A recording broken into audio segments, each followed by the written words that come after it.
What's up, my bros? It's Game Legend 88 here, back to another video. Today I'm going to be doing a review of the US ABC-M17. Yes, I'm actually going to be getting around to doing a review on this. I mean, technically I had already filmed the review before, but I just had troubles with like uploading it and editing it, so I'm just redoing it. So yeah, this should be up today by the time this is being recorded. So yeah, I guess we'll get into the video. Actually, no. One thing before I start the video, I am probably going to be getting a new mask soon. I'm not going to mention what it is, in fear that somebody might go look for it and then snatch it. And also just to keep it a secret. But, yeah. I'm going to try to get a new mask here soon, so, yeah. If I get it, I guess you'll see that. But yeah. I guess we'll get in the video now. So yeah, starting off, I guess I'll go into the history of the ABC-M17. Okay, so the ABC-M17's history started as the E13 series, the E13 series experimental, the E13 series masks, an experimental prototype mask, that they were trying to, replace the M9 with. They wanted to make something that was super lightweight and was low profile.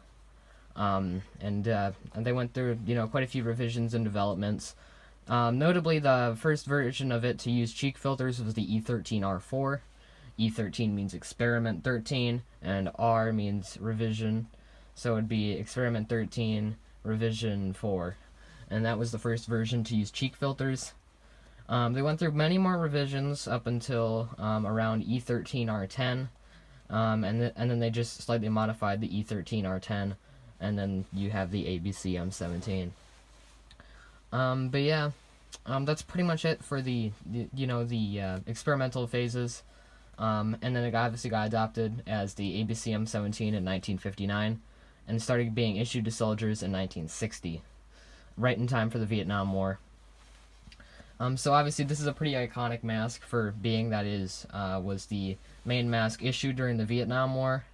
You see many, soldiers during the Vietnam War using these, anywhere from tunnel rats to regular infantry soldiers. It's quite interesting. Obviously, there were later prototypes of this mask, like the XM27, which essentially was just a completely see-through silicone version of the ABC-M17, and it was supposed to be lighter weight, so it wasn't as bulky. Well, not that bulky, I mean, heavy. That was never carried through. There was also another experimental version of it, which was the XM28, which used quite a few modifications to the same cheek filter design. I do have an XM28. I may do a video on it here soon. But yeah, these were issued to around the late 60s. Around 1966, around there was when the M17A1 was being introduced. Obviously, it was just a ABC-M17 that was modified with a drinking tube system and a resuscitation tube. And then those were starting to be issued around the late 60s. Never really completely replaced the ABC-M17 up until the mid-70s. So the ABC-M17 was produced till the late 60s. Were issued mostly, as a main general purpose mask till like the mid-70s. And then it was mostly just replaced by the M17A1 in service. And they were pretty much completely phased out in the 80s. When they were considered a training mask. Then most of them got exported to law enforcement and things like that. You can find carriers that are like remarked for law enforcement. It's quite interesting. I don't have a law enforcement carrier, so I'm afraid I can't show you that. This one is a Vietnam issue one. I bought it off of a Vietnam vet on eBay. Won it in an auction for $50. It came with a few accessories. Not all these accessories are original. Only like 2 or 3 of these accessories here are actually original to the mask. So, yeah. That mask has a pretty interesting backstory. It was issued in 1968 to this person during the Da Nang offensive. And, he had this all the way through the Vietnam War up until he was discharged in 1969. And he had this sitting in his closet ever since, which probably explains why it's in such nice condition and doesn't have any dry rot on it. This one is a fairly early production one. It's a Firestone one, which is pretty neat. You don't see those that often. Most of the ones you see are MSA ones. You do sometimes see DT ones occasionally as well. But yeah, that's pretty much it for the history. They were pretty much just surplused in the late 70s, early 80s to law enforcement, and you can sometimes see photos of law enforcement using these masks for tear gas.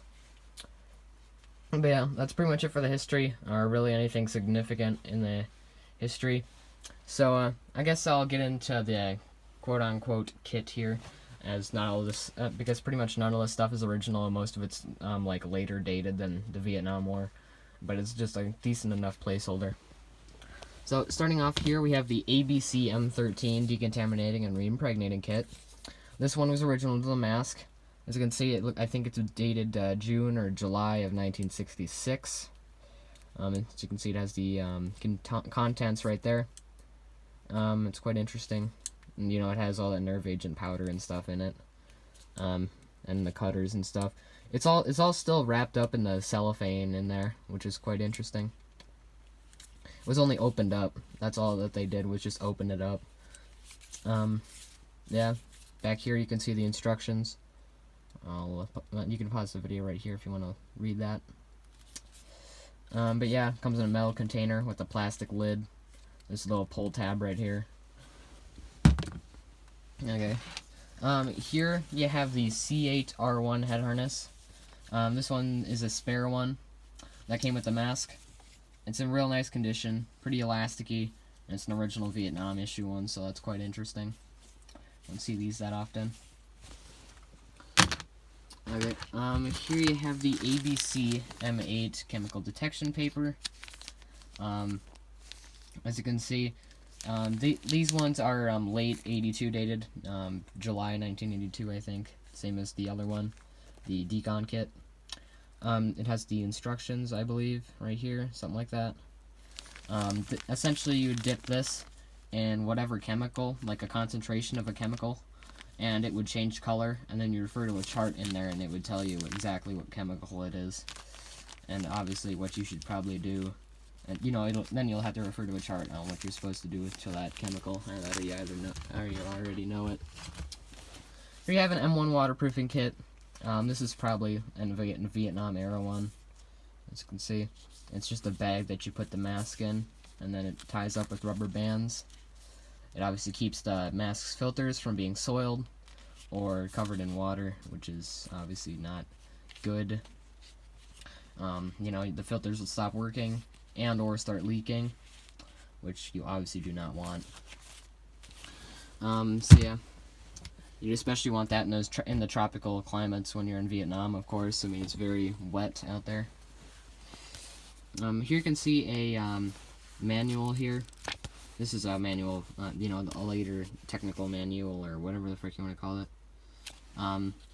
from October 5th, 1987. This one has, obviously, every version of the M17, including the A2, because of how late it is. It does have a few things about the original M17 in here. It also has a little thing right here talking about how the filters contain chromium, which, I guess if you did not know that, it actually does. That's actually proof right there, because the military manual states that. I'm not sure about the earlier filters, like what's in this what's in that M17. But yeah. As you can see, it has, the different stuff, but that's really it. Here you can see the M6A2 chemical hood here. This is obviously the later chemical hood from like the 70s and 80s. It has the zip and a little leather pull tab. Some of the older ones will be metal, like the original M6s. The original M6s had a metal slider and no, zipper here, and they also had less Velcro down here. Back here, also most of the original M6s will have a little, loop right here. Though for some reason, most of the ones you'll see have, like the M6A2 still have that cut off and patched. Not exactly sure why that's like that. Who knows? Okay, so I guess I'll go on to the carrier now. So here is the M15 carrier. This is the earlier version, as you can see. It says U.S. Mask Protective Field M17A1. As you can see, it was issued for an M17A1. Also, it has some like manufacturer stamp of TT or something like that. II, something like that, you know. Yep, M17A1. Actually, it looks like there might be a long since faded stamp right there. No, that's actually just it's just a little smudge of dirt. Okay, never mind. As you can see, this carrier is in pretty decent condition considering its age. I'd had some paint worn off and a decent amount of use, but otherwise it does look to be in pretty nice condition. Here you can see the shoulder strap. It's a pretty nice shoulder strap. Don't have any complaints about it. Right here, you can see the waist strap hook right here. I have the waist strap stored at the moment. I don't feel like pulling it out. But yeah, most M15 carriers there would be a patch right here for Alice clips. For some reason, this one does not have one. It could just be because it's a later one. I call it the transitional M15 carrier because it doesn't have it. And I know it's an M15 carrier because it has the pocket down here for the waist strap, I believe. But yeah, it's quite interesting. Here you can see a pocket for the decon kit. I'll also show a comparison between the M15 and M15A1 carriers. You can see that other pocket right there. I'll show you the interior real quick if I can get this in the light. There you can see the interior. It's pretty barren in there. You can see the plastic reinforcements that are sewn into there. It really makes it hold its shape, and it's pretty rugged. You can see a little pocket down here for the accessories. Nothing too special. I'll show you the M15A1 carrier now. Here's the M15A1 carrier. This one is marked for an M17A2, though it originally was marked for an M17A1. So this would be kind of correct. You know, like it's kind of the same carrier, just a later one. As you can see, instead this one says mass chemical biological, and they would say M17A1, but this one is remarked for an M17A2. It has multiple issue markings on it, and it's heavily used, as you can see. It's got a 19, a 132, and a 127 on it for issue markings. So it's been issued to 3 separate people. The interior is the exact same, so I'm not really going to show you that. You can see some of the stamps and stuff. As you can see, this one also is missing the Alice clip patch because none of the M15A1 carriers had those, for what I can tell, just because of how late it was. Obviously, the pocket right here is still there, though the bottom pocket here is missing. Otherwise, it's the exact same. There's also slight differences, like these later ones, they're like made in a darker color, you know, kind of like a brown color. That's just for camouflage purposes. Like you can see, the straps are actually a darker color than the actual carrier. So I guess that's kind of interesting. But yeah, so is the plastic reinforcements and everything. Just is missing that separate patch. So I guess I'll get onto the mask now. So here is the ABC-M17 itself. As you can see, like I said, this one's made by Firestone. If I'm correct, it's made in the last week of October 1962. You can see some markings here, like 2C1 and M15C2. These seem to be different for every version of the M17. So the M17A1 and A2 have different ones. You can see the temple straps right here. At least I think they call them temple straps. They got the little pins right here for some reason. These pins were ditched on later US masks, and for what I can tell, they're kind of useless. I think they're just supposed to keep these straps from going outwards too far. I'm not exactly sure. Or sliding around, something like that. You can see you can see the eye lens outserts, which I completely forgot to pull off of these, so I'll just pull them off real quick. So here you can see the lens outserts. These are the later style crimped ones. I originally thought these weren't Vietnam issue, but clearly they are, because this one was as is original condition from a Vietnam veteran, so clearly these were issued during Vietnam. There's a few differences, like the rubber feeling and the bloom that's on them. As you can see, the bloom is orange. This is same for the mask. I'll give you a little bit of advice right here on how to tell the difference between the different companies that made M17s. So if you're looking to buy an M17 and you can't find a manufacturer's stamp, there's an easy way of telling which company made it, and that's by the color of the bloom. Firestone and DT ones, they bloom orange, and they bloom like crazy. You know, like, it's ton of bloom. It was this had a ton of bloom on it when I got it. I'll put a picture up here.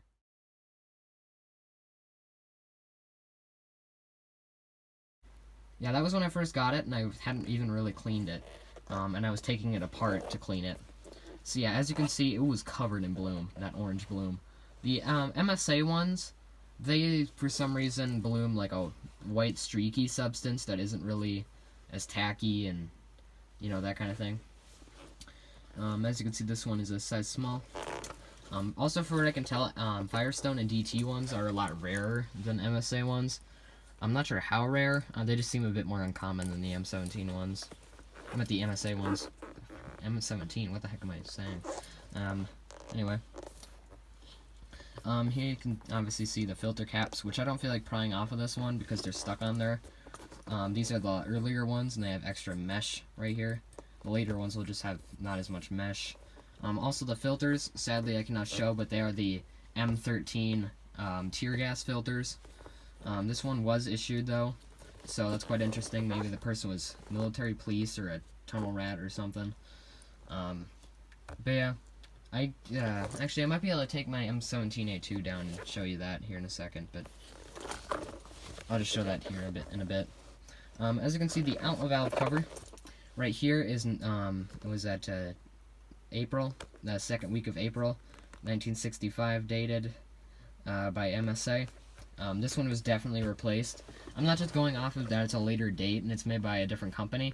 I'm actually going off of, if you look in the interior, which I'll show you here in a minute, the oral nasal cup's not properly put into place.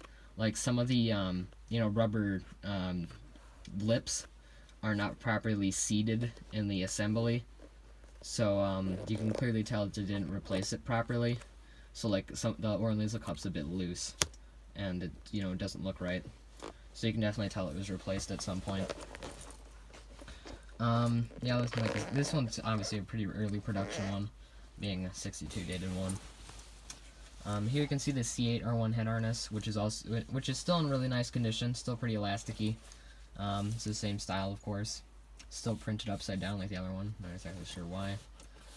Surprisingly, the lacquered finish isn't even worn off on this. My M17A2 is in way worse condition than this one, even though it's way newer. Like, my M17A2 is from 1984, and this one's from 1962, and it's in better condition. It's like 20, what is it, like 20, no, 18? Yeah, 18 years older, I think. Something like that. But yeah, you can see a lot number right here, or something like that. I'll see if I'll just set it on the camera real quick and hold over the head harness, and I'll show you the interior.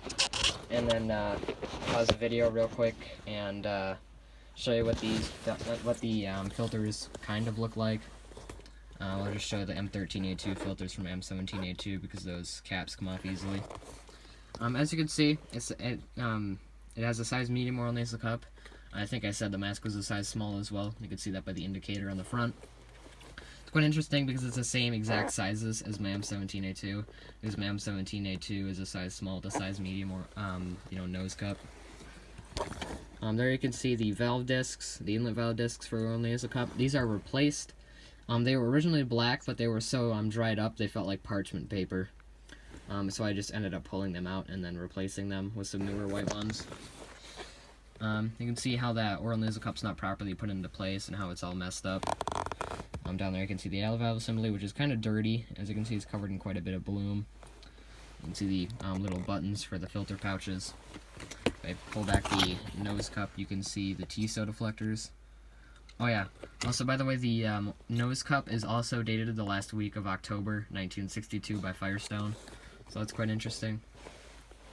That's pretty much it for the, you know, mask.